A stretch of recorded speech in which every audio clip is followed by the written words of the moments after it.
नमस्कार, नवीन योग में आपका स्वागत है। आज हम प्राण पर चर्चा करने वाले हैं कि प्राण क्या होता है, प्राण कितने प्रकार का होता है और शरीर में किस प्रकार वह अपना कार्य करता है। तो सबसे पहले जैसे एक राजा होता है, वह अपने अधीनस्थ कर्मचारियों को कार्य देता है, अलग अलग कार्य देता है। तो उसी प्रकार जो प्राण होता है वह अलग अलग कार्यों में बटा हुआ है और अलग अलग क्षेत्रों में बटा हुआ है और उसने अपना प्रत्येक कार्य को एक राजा की भांति बांट रखा है। तो सबसे पहले हम जानेंगे कि प्राण क्या है। तो जो प्राण है वह है जीवनी शक्ति, जिसकी वजह से हम जीवित हैं। प्राण एक है ऊर्जा का स्रोत। केवल प्राण को एक सिंपल वायु समझ लेना, उसको ऑक्सीजन से जोड़ लेना ही उसका समग्र अर्थ नहीं आता है। जब हम प्राण को वायु से जोड़ लेते हैं तो प्राण वायु को हम ऑक्सीजन कहते हैं, लेकिन प्राण का अपने आप में बहुत ही विस्तृत तौर पे है यह। तो आज हम उसकी चर्चा करेंगे कि जो प्राण है वह जीवनी शक्ति है, जो शरीर में चारों तरफ समग्र व्याप्त है। बल्कि शरीर में ही नहीं, जितना भी जड़ और चेतन वस्तुएं हैं, बाहर जितना ब्रह्मांड है, उस सब में प्राण ऊर्जा फैली हुई है और उसी से ही हम ऊर्जा को प्राप्त कर रहे हैं। तो ये जो प्राण है वह 5 प्रकार के हैं। सबसे पहला जो प्राण है वह है मुख्य प्राण, उसका नाम भी प्राण ही है। तो दूसरा जो प्राण है वह है अपान। और तीसरा जो प्राण है वह है समान। चौथा जो प्राण है वह है उदान। और 5वां जो प्राण है वह है व्यान। ये 5 मुख्य प्राण हैं जो शरीर में अलग अलग जगह अपना कार्य कर रहे हैं। यह कार्य कर रहे हैं तभी हम सुचारू रूप से अपना बैलेंस होकर के चल रहा है। जैसे कई जो जैसे अंधे हैं, ब्लाइंड हैं, तो उनको आँखों से दिखाई नहीं दे रहा, तो आँखों का जो प्राण है वो उसमें नहीं है। ऊपर का सही सब काम चल रहा है लेकिन आँखों में ऊर्जा ही नहीं है। तो इसीलिए हमें ये लगता है कि आँखें देख रही हैं, मुंह बोल रहा है, कान सुन रहे हैं, लेकिन आँखें देख तो रही है पर किसकी वजह से देख रही है? वह प्राण की वजह से। कान सुन तो रहे हैं पर किसकी वजह से सुन रहे हैं? वह प्राण ऊर्जा की वजह से। मैं बोल पा रही हूँ, किसकी वजह से बोल पा रही हूँ? प्राण ऊर्जा की वजह। अगर ये प्राण ऊर्जा ही शरीर से निकल जाए तो हम मृत हो जाएंगे। तो चलिए आज हम चर्चा कर रहे हैं प्राण और उसके प्रकारों की। अब पहला जो प्राण है वह शरीर में कहाँ स्थित है? तो सबसे पहले जो प्राण है वह गले से लेकर के हृदय तक उसका वास है। यहाँ से लेकर के यहाँ तक जो प्राण है वह, ठीक है। और यह जो प्राण है यह रेस्पिरेटरी सिस्टम से जुड़ा हुआ है, श्वसन तंत्र से जुड़ा हुआ है। श्वसन तंत्र से जुड़े जितने भी ऑर्गन्स हैं, श्वसन नलिका है, फूड पाइप है और स्वर यंत्र है, ये सारा इससे ऊर्जा प्राप्त करता है। अगर हमारा यह प्राण बैलेंस है तो हमारा श्वसन तंत्र बैलेंस है और हम सुचारू रूप से श्वसन क्रिया हम अच्छी कर सकते हैं। उसके बाद यह जो प्राण है यह सूर्य को धारण करता है। सूर्य ऊर्जा का सबसे अच्छा स्रोत है और उसी से हम ऊर्जा को प्राप्त होते हैं। उसके बाद में आता है अपान। अपान का जो सिचुएशन है वह है नाभि से लेकर के पैरों तक अपान प्राण का वास होता है। तो यह जो है उत्सर्जी तंत्र जो होता है, एक्सक्रीटरी सिस्टम जिसको हम कहते हैं, वह उससे ऊर्जा प्राप्त करता है। अगर किसी का अपान प्राण अच्छा है तो उसका एक्सक्रीटरी सिस्टम अच्छा होगा, उसकी किडनी अच्छा कार्य करेगी, उसके लंग्स अच्छा काम करेंगे, नीचे का जितना भी मल मूत्र का विसर्जन है वह सुचारू रूप से होगा। और सबसे बड़ी बात, अगर बच्चा गर्भ से बाहर आता है उस समय अगर अपान प्राण बहुत ही अच्छा है तो नॉर्मल डिलीवरी भी होती है और अच्छे से उस प्राण को बैलेंस करती है और ऊर्जा भी मिलता है। तो नाभि से लेकर के पैरों तक अपान प्राण का वास है। एक्सक्रीटरी सिस्टम को यह ऊर्जा देता है, उत्सर्जी तंत्र। और हम कहते हैं ना, इनटेक करते हैं बहुत सारा, हम कुछ खाते हैं, सुचारू रूप से श्वसन भी चलता है, लेकिन बारी बारी से कार्बन डाइऑक्साइड का निकास भी होना चाहिए, मलमूत्र का त्याग भी होना चाहिए। शरीर से जो अपशिष्ट पदार्थ हैं वो सुचारू रूप से बाहर निकलने चाहिए, तभी जो शरीर है वह स्वस्थ रहता है। तो अपान उसमें बहुत बड़ी भूमिका निभाता है कि हमारा जो उत्सर्जी तंत्र है वह सुदृढ़ सुचारू रूप से कार्य कर रहा है और पृथ्वी को यह धारण करता है। उसके बाद आता है समान प्राण, जिसे हम यहाँ से हृदय से लेकर के जितना डॉटेड पोर्शन आप देख रहे हैं यहाँ तक का जो भाग है वह समान,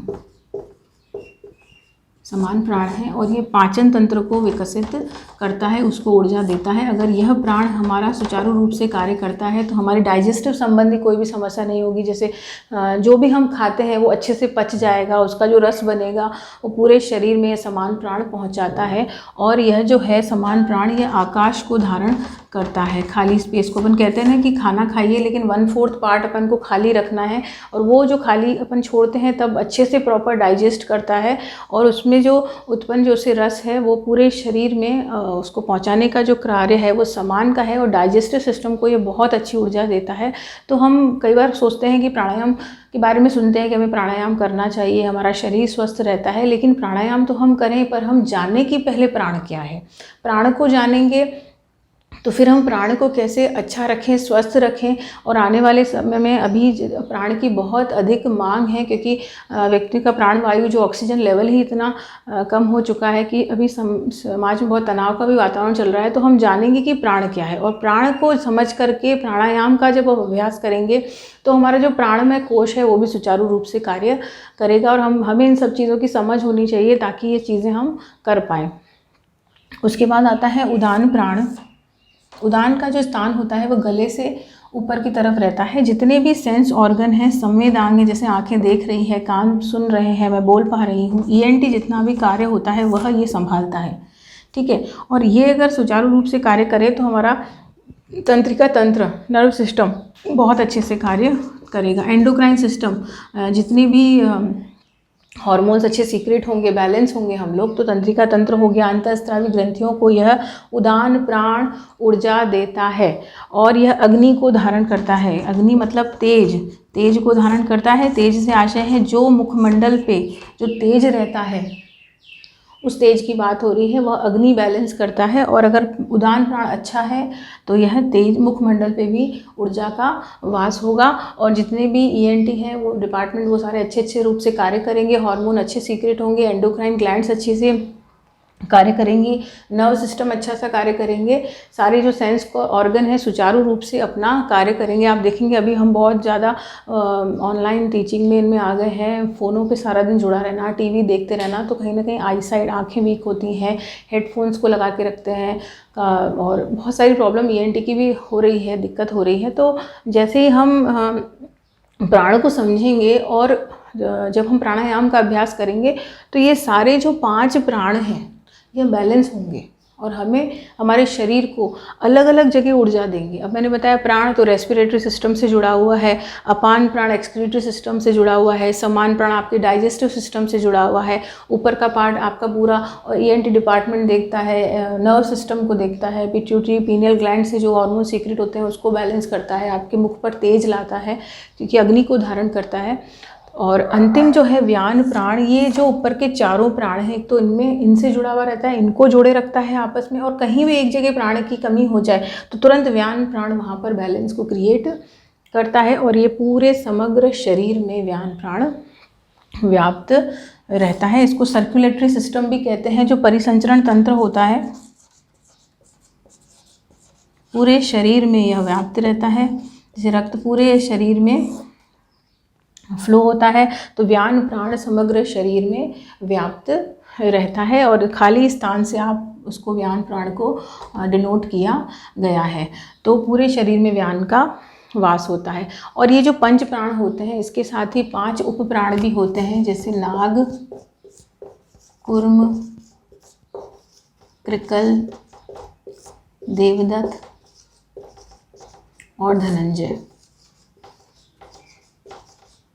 अब नाग का क्या काम होता है, जैसे हिचकी आना है ना, हिचकी आई तो वह नाग उपप्राण का काम है। और कुर्म का क्या काम है, ये हमारी आँखों में जैसे पलकें झपकना, बंद करना, उन्मेष निमेष, पलकें झपकाना, उनमें कुर्म का वास रहता है। कृकल भूख प्यास से संबंधित है, हमको भूख और प्यास सुचारू रूप से लग रही है कि नहीं लग रही है, भूख प्यास से यह संबंधित है। और देवदत्त जैसे नींद आना, जम्हाई लेना, जम्हाई लेते हैं, उबासी लेते हैं जिनको जम्हाई लेना, नींद के समय देवदत्त प्राण जागृत होता है, उपप्राण कहते हैं। और ये भी सुचारू रूप से तभी कार्य करते हैं जब हमारा प्राण बैलेंस होगा, जब हम प्राणायाम करेंगे तो ये सारा क्लियर होगा। मैं आगे उस पर चर्चा करूँगी। धनंजय जो है वो मृत्यु के बाद शरीर का जो अपघटन होता है उसमें इसका बहुत बड़ा योगदान होता है। मृत्यु के बाद यह अपना कार्य शुरू करता है धनंजय प्राण।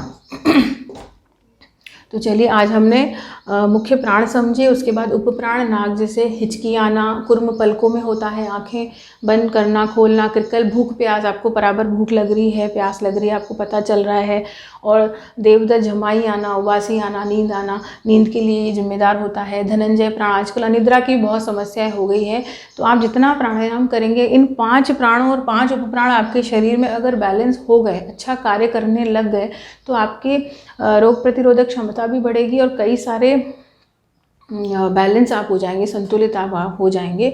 और इसके साथ ही धनंजय जो प्राण होता है वो मृत्यु के बाद शरीर का अपघटन करने में इसका बहुत बड़ा योगदान रहता है। तो हमने 5 प्राण और 5 उपप्राण के बारे में जाना। अब जो प्राणायाम होता है और ये इससे बाद हम जो दिखाई दे रहा है, जैसे मैं कोशास की बात करूं तो एक होता है जो दिख रहा है, जो स्थूल रूप दिख रहा है उसे अन्नमय कोश कहते हैं, वो अन्न से पुष्ट होता है।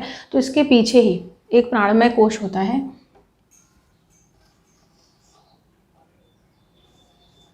ये जैसे हमारा शरीर है, इसी के साथ साथ एक और शरीर चलता है जिसे हम प्राणमय कोश कहते हैं। यह जो प्राणमय कोश है, इससे यह शरीर ऊर्जा प्राप्त कर रहा है। अगर ये हमारा बैलेंस है तो अन्नमय कोश सुचारू रूप से कार्य करेगा, और इसके ऊपर मनोमय कोश है। तो जो देखिए प्राण का कितना बड़ा, शरीर और मन को जोड़े रखता है यह प्राणमय कोश। हम कोशों की चर्चा अगले वीडियो में करेंगे, आपको हम पंचकोशा भी समझाएंगे किस प्रकार वो अपना कार्य करते हैं। बस आप अभी इतना जान लीजिए कि आपका जैसे शरीर है अन्नमय कोश है, उसके बाद ये प्राणमय कोश प्राण से मिलकर बना हुआ है, जो शरीर को निरंतर चलायमान है, अलग अलग जगह ऊर्जा दे रहा है। जैसे मैंने बताया ना, एक राजा अपने अधीनस्थ कर्मचारियों को कार्य बांटता है, उसी प्रकार जो मुख्य प्राण है उसने सभी जगह कार्यों को बांट रखा है। अगर ये सभी प्राण आपस में अच्छे से कार्य करते हैं तो शरीर स्वस्थ रहेगा और इम्यूनिटी पावर भी उसकी अच्छी होगी, रोग प्रतिरोधक क्षमता बढ़ेगी। इसके साथ ही हमारा मन बैलेंस होगा, क्योंकि प्राणायाम करने से मनोमय कोश भी बहुत सुदृढ़ होता है और ध्यान के लिए वो तैयार होगा। क्योंकि मन जो होता है वो संकल्प विकल्प करता है, ये करूं कि नहीं करूं, तो उससे अच्छा है कि आप पहले प्राण को जानिए, प्राण को बैलेंस कीजिए। प्राण जैसे ही बैलेंस होगा, मन धीरे धीरे बैलेंस होता चला जाएगा। उसके बाद विज्ञानमय कोश और आनंदमय कोश की बात हम अगले वीडियो में करेंगे। मैं आपको पंचकोशास भी समझाऊंगी। चलिए, अब जैसे महर्षि पतंजलि ने कहा है कि तस्मिन् सति श्वास प्रश्वास योगर गति विच्छेद प्राणायाम, अर्थात जो आसन सिद्धि हो जाती है, जैसे महर्षि पतंजलि ने अष्टांग योग बताया है, यम नियम आसन प्राणायाम, तो प्राणायाम को चौथे स्थान पे रखा है। तो आसन सिद्ध हो जाने के बाद जब हम प्राणायाम की तरफ बढ़ते हैं तो श्वास और प्रश्वास की गति में विच्छेद होना ही प्राणायाम है, प्राण का विस्तार होना ही प्राणायाम है। आजकल की जो श्वसन है वो भी बहुत शॉर्ट हो गई है, क्योंकि स्ट्रेस बहुत है, स्पीड बहुत है, साइंस टेक्नोलॉजी का युग है। तो हमें प्राणायाम करने से अपने श्वासों पर नियंत्रण भी करना आएगा, और नियमित प्राणायाम करने से ये सारे प्राण भी बैलेंस होंगे और उपप्राण भी बैलेंस होंगे। तो बहुत सारी प्रॉब्लम्स तो हमारी ऐसे ही चली जाएगी। तो प्राणायाम में हम कौन कौन से करें, तो प्राणायाम में हम अनुलोम विलोम प्राणायाम, नाड़ी शोधन प्राणायाम, कूलिंग प्राणायाम आते हैं बहुत सारे, उनकी भी हम एक वीडियो बनाएंगे आपके लिए। और बहुत सारे प्राणायाम आते हैं जिससे यह जो प्राणमय कोश है, फुल यौगिक ब्रीदिंग, आप लंबा गहरा श्वास लें, प्रश्वास करें, तो ये आपका जो प्राणमय कोश है ये ऊर्जा प्राप्त करता है प्राणायाम से, कि प्राण के आयाम का हम विस्तार कर रहे हैं, धीरे धीरे उस पर श्वसन पे अपना नियंत्रण कर रहे हैं, और नियंत्रण करने से ही ये सभी प्राण और उपप्राण ये आपके बैलेंस हो जाएंगे। और इसके साथ ही मंत्र में भी बोला गया है कि प्राणस्येदं वशे सर्वं त्रिदिवे यत् प्रतिष्ठितं माते व पुत्रान रक्षस्व श्रीश्च प्रजाश्च विदेहि नयति, कि जो प्राण है पृथ्वी द्यो अंतरिक्ष, इन तीनों लोकों में चारों तरफ व्याप्त है। जिस प्रकार माँ अपने पुत्र की रक्षा करती है, उसी प्रकार हे प्राण आप हमारी रक्षा करें, हमें भौतिक संपदा से युक्त करें, हमें मानसिक रूप से संतुलित करें। और उपनिषदों में प्राण को ब्रह्मा की संज्ञा भी दी गई है, और जो हमें जीवित रखती है, जिसकी वजह से हम जीवित हैं, तो उसके प्रति कृतज्ञता का भाव होना चाहिए, उसके प्रति श्रद्धा का भाव होना चाहिए। और प्राणायाम का निरंतर अभ्यास करते हुए हम अपने प्राणमय कोश को बैलेंस करेंगे, और प्राणमय कोश के बैलेंस होते ही ये सारे प्राण और सारे ही उप प्राण अपने शरीर को एक सुचारू रूप से कार्य करेंगे। जैसे मैंने बताया कि जो प्राण है वह सूर्य को धारण करता है, सूर्य से ऊर्जा लेता है अपान। अब अपान पृथ्वी पे हम जैसे सुखासन में बैठते हैं या लेटते हैं, तो जैसे ही हम सुखासन में बैठते हैं तो हमारा जो पृथ्वी तत्व से हम ऊर्जा लेना प्रारंभ करते हैं तो हमारा अपान प्राण भी ठीक होता है। तो योग और प्राणायाम या ध्यान हम ज़मीन पर बैठ करके करते हैं ताकि ग्रेविटेशनल फोर्स हमको मिले, हमारी रीढ़ की हड्डी भी सीधी रहे, तो अपान प्राण भी हमारा ऊर्जान्वित हो। पहले जो ये भी बात आई है कि पहले जो टॉयलेट्स होते थे, हमारे इंडियन टॉयलेट्स होते थे, उसमें हमारा जो अपान प्राण था वो बहुत अच्छे से कार्य करता था।